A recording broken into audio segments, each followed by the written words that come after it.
السلام عليكم ورحمة الله. بنعرفها معاكم من سويسرا من جديد. كما قاعدين تشوفوا الجردان، النهضة ما همش حابين يحشموا شادين صحيح في التعويضات، وكل الصفحات متاعهم قاعدين يعملوا فيه شهار، ويشربوا في الحربوشة للشعب، ويجندوا في عصاباتهم في ميليشياتهم يحضروا فيهم، باش يغوروا غوران. معناها باش يعملوا المستحيل من أجل التعويضات هذه. التعويضات شكون ياخذها في العالم ولا في تونس؟ في بلاصة ياخذها إنسان مظلوم. انتم تعرفوا حق المعرفة اللي الناس هذوما ما همش مظلومين.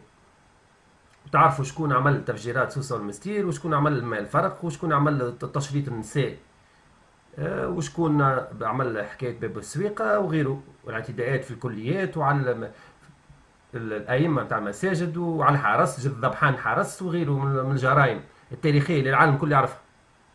أنا اليوم باش نزيد نعطيكم زوز تفاصيل أخرى ما تعرفوهاش، بالشكل اللي مازال شاكك ولا مش عارف مش فاهم يزيد يفهم انه الناس هذوما ما همش مظلومين. واللي عملوا معاهم بن علي شويه، على خاطر هما اللي كانوا باش يعملوه مع بن علي اكثر برشا من اللي هو عملوا معاهم، يعني حنين عليهم، حن عليهم برشا بن علي. وهذيك هي المصيبه الغلطه نتاع بن علي اللي احنا قعدنا تو نخلصوا فيها، لانه من المفروض كان يعدمهم الناس الكل. هما احياء على خاطر بن علي حنين، يعني غلطه تاريخيه عملها واحنا تو نخلصوا، غلطه من عديد الاغلاط اللي عملها منهم الغلطه ذي، واحنا تو نخلصوا في الاغلاط نتاعو كما العاده. شنو هي الحاجتين اللي نحبكم تعرفوهم من غير ما نطول عليكم؟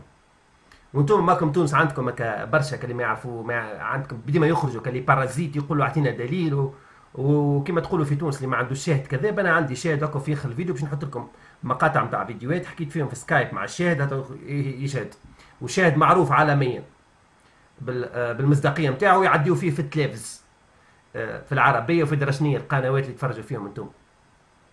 معناها باش ما نقعدوش ناخذوا نعطيو في الكلام بعد الفيديو في لي كومونتير. المهم، المعلومه الاولى اللي لازمكم تفهموها، فهم برشا اكيد الاغلبيه نتاعكم ما يعرفوهاش، انه محاوله اغتيال بن علي اللي قاموا بها النهضه معروفه، اللي بصاروخ ستينجر اللي كانوا باش يسقطوا به الطائره اللي فيها بن علي في التسعينات.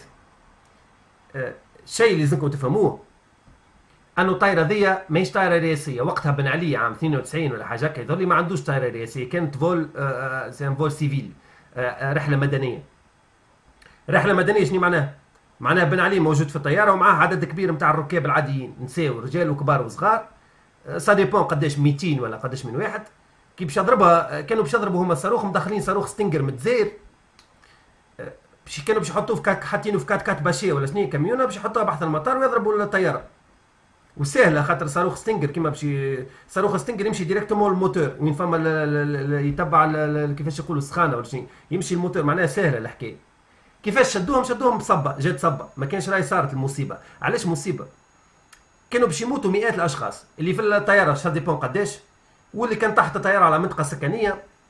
معناها انتم تو في عود نقعدوا نضيعوا في الوقت نحكيوا على عمليه سوسه والمستير واحد، حكايات هذيك حكايات فارغه بارابور للعمليه الارهابيه هذوما مجرمين. العمليه ذي في باله بها صالح كركره الله يرحمه، اكدها بفمه للمازري الحداد سفير تونس في اليونسكو، اللي باش نعدي لكم مقطع من كلامي وكلامه في السكايب ومن بعد تسمعوها من فمه هو. الصوت ماهوش باهي الكاليتي نتاع الصوت، لكن ثبتوا تسمعوا بفمه. يقول لكم اللي صالح كركر قالها له، اكدها له قبل ما يموت، اللي هو كانوا كلهم عايشين في فرنسا ويتقابلوا ويعرفوا بعضهم جيدا. معناها الناس هذوما كانوا باش يطيحوا طياره سيفيل، ان فول سيفيل، من اجل الكراسي. هذا كله بالطبيعه هما من اول الدنيا يجروا على الكراسي، باش يطيحوا طياره باش يقتلوا مئات الاشخاص من اجل الحكم. ولهذا الحادثه ذي تفوت الاجرام نتاعها والارهاب نتاعها والحجم نتاعها يفوت برشا تفجيرات سوسه والمستير وغيره من الشيء اللي عملوه. حادثه ثانيه عمرها ما خرجت، نقولها لكم كيف باش نسمعها لكم بعد من فم سفير تونس السابق في اليونسكو مازري حداد. حبوا مره يعملوا له سياره مفخه في جزيره سيدي بوسعيد باش يقنبلوه هو وبناته. الوقت اللي كانوا باش يعملوا فيه نهارتها كان هو وبناته من مرته القديمه. وهو حكى المازري الحداد، قال له انا، قال والله كان جيت واحد يقولوا، قالوا بحبوا يفرقعوني انا وبناتي.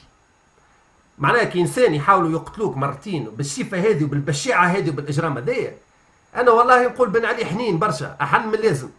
كي ما ذبحهمش ولا مش نعقهمش كما في ايران في الساحات العامه. هذوما ناس الارهاب نتاعهم يفوق الخيال. وانا شخصيا مع اني عندي عليهم برشا دوسيات نتفاجئ قاعد من الارهاب ومن القذاره ومن الحقاره نتاعهم، ونتفاجئ من الدم، عطشانين دم، وقاعدين تشوفوا انتم اللي تعانيوا فيه الكل ولا مازلتوا باش تعانيوا منه في المستقبل جاي منهم. وانا نعاود نذكركم في حاجه قلتها لكم في السابق ونزيد نقولها لكم، البلاد معبيه بالسلاح، ونهار اللي باش يحسوا روحهم في خطر باش يعملوا حمام دم، والبلاد راهي معبيه بالمتفجرات، واللي قاعدين يشدوا فيه هذاك حتى شيء حكايه فارغه، الصحيح مازال موجود ومازال متخبي. يظل الشيء هذا فهمتوه بما انكم شفتوا الحجم تاع السلاح اللي قاعدين يشدوا فيه كل مره في مختلف المناطق، والشيء اللي قاعدين تتفرجوا فيه في مصر حاليا فهمكم باهتين، راهو قادر يصير اكثر منه في تونس بوجود الجرذان هذوما. لانه انا نتوقع حتى انهم الجرذان هذوما نتاع تونس اخطر من جرذان مصر، وتاريخهم يشهد عليهم. معناها حكايه تعويضات هي مسخره. انتم بلاصتكم في الحبس، التعويض الوحيد اللي يلزم يصير انه الناس اللي هربوا منكم وما تشدوش يلزم يعاودوا يتحكم، الاحكام اللي صدرت فيهم تتنفذ، وعليه ترشقانه الحكم الاعدام اللي صار فيه يلزم يتنفذ، يلزم تشنق المجرم، كلهم مجرمين، كلهم ارهابيين ومجرمين.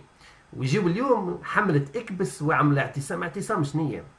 انتم مديونين للشعب التونسي، انتم يلزمكم تبوسوا الساقين نتاع رجال تونس ونساها اللي احنا اللي مسامحينكم وساكتين عليكم وصابرين عليكم حتى لتو لانكم مجرمين، وفما الادله والملفات والشهادات داخل تونس وخارجها انكم مجرمين وارهابيين.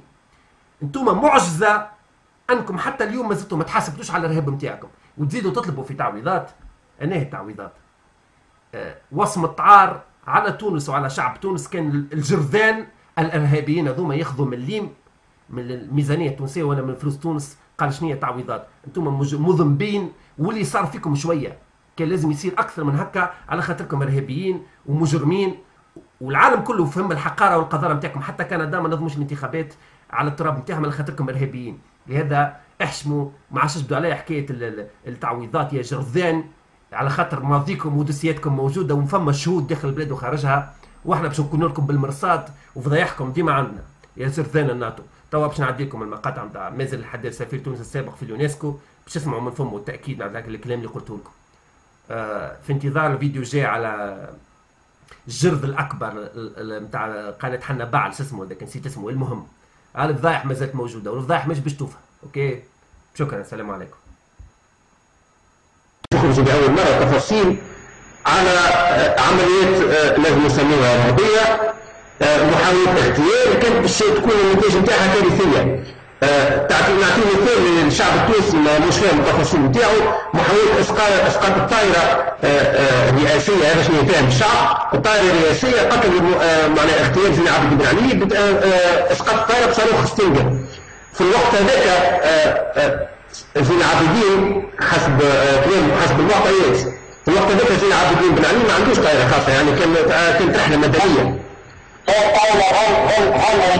هنا المساله هي محاولات في 91 كنت كان مع هون ريبولي هون ماشي الجوبه عمليه كانت بسيطه، ماهيش معقده ماهيش صعيبه الكل.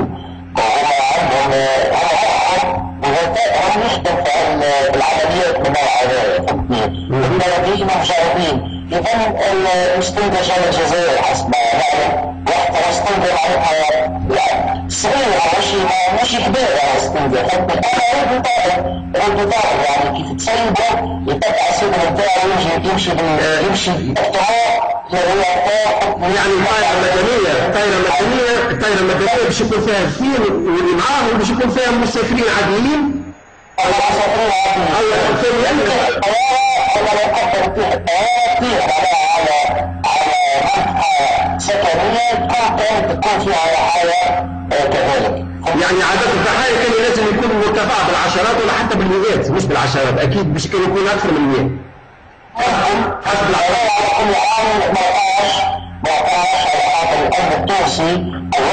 الأمن التونسي الوطني، اكتشف العملية، قبض على المجرمين اللي يحاولوا قبض العملية هذه.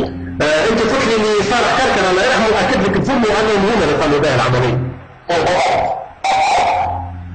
أنا قانون النيابة وكانوا الكاتب يعني استشهد اسمه حاجة بالجاه وكتب حاجة ذاتي كتابه انا فهمتني. وفي بعض حكايه للاصدقاء انا منهم حكايه مش لي انا، حتى حكايه لحمد المناعي ما زال موجود وجود الخير صديق حمد المناعي الى اخره. يعني المساله معروفه ما فيش، لكن انا معناتها عقليتهم وذيك الفلسفه بتاعهم ان صح التعبير في الحياه، يعني التقيه. هذا ما يوصلنا للسر باش يخرج لاول مره، اللي العمليه الاغتيال الثانيه اللي ما حكاهاش ما خرجتش ما حكاهاش بالعليه، حكايه لك انت شخصيا قلت لك عليها محاوله الاغتيال الثانيه. بالضبط هذا اكبر عيب في النظام الدولي، كان يغطي برشا وكان معناتها طالع الاعلام فهمتني، وقال شهر معناتها لا ما حبوش مش ما حبوه.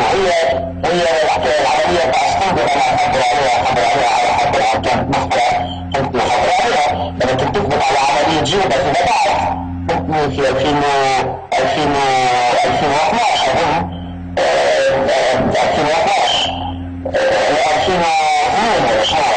2002 كنت عملية جدا أنا بعيش عملية رياضية. إذن تعالى تونس كيف من الاستثمارات الخارجية إلى آخره. العملية هذه المعاقبية تاع سيدي بوصيري أظن في 92 يعني السيارة بتاعه بنات في السيارة بتاعه ما حضرين يعني سيارة ملاحظة باش تنفجر عند معاه يتعدى قدام السيارة. معناها كانوا باش يفجروا السيارة عند ما هو يتعدى بالسيارة نتاعو، وكانت بناته معاه بناته من مرته الأولى معاه في السيارة، يعني باش يقتلوه بناته. بالضبط واضح.